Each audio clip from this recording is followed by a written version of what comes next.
Cześć! Dziś pokażę Wam, jak wymienić pompę wody w odkurzaczu piorącym z Santoema Sabrina Maxi. Zapraszam do oglądania.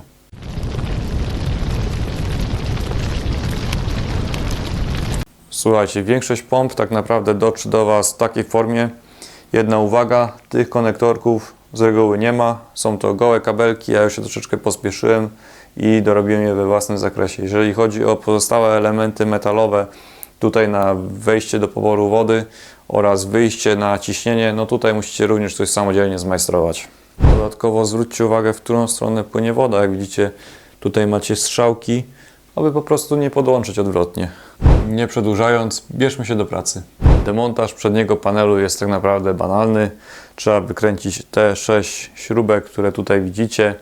Dodatkowo później jeszcze zasilanie od turbiny, tą kosteczkę taką białą również warto wypiąć, żeby panel spokojnie można było sobie położyć na podłożu. Demontaż pompy, jak widzicie, jest prosty jak budowa cepa. Odpinamy ją tylko z poboru wody, do tego 3 śrubki.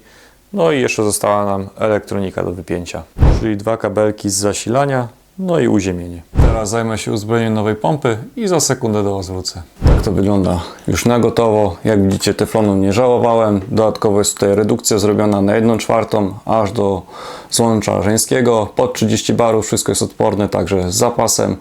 No i teraz pokażę Wam, jak to wygląda już w odkurzaczu. Jak widzicie i słyszycie, pompa funkcjonuje, wycieków nie stwierdzono, także przechodzimy teraz do testów.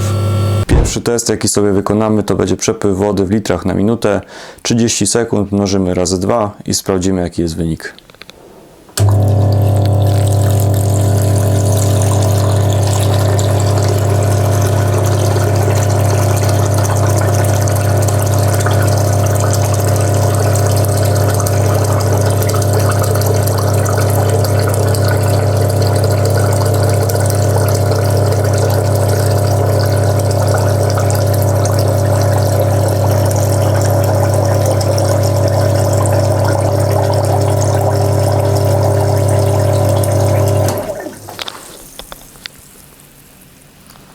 Otrzymaliśmy wynik 4200 na minutę. Robiłem tak naprawdę ten test chyba 4 razy i za każdym razem wychodził tak samo, także myślę, że jest to wynik bardzo miarodajny.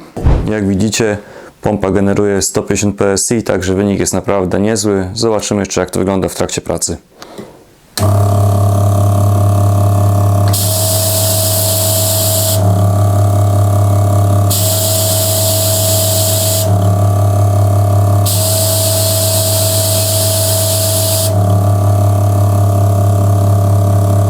Widzicie, zaczyna w jednym miejscu, kończę w drugim. Trochę fryzura też się zmieniła, no ale tak wyszło jak wyszło. Także dziękuję za obejrzenie. Jak widzicie, pompę nie jest tak wcale ciężko wymienić. Czy to 250 PSI, 135 PSI. Każdą mieści tak naprawdę tak samo, także z tym materiałem myślę będzie Wam troszeczkę łatwiej. Także jeszcze raz dziękuję i do następnego. Cześć!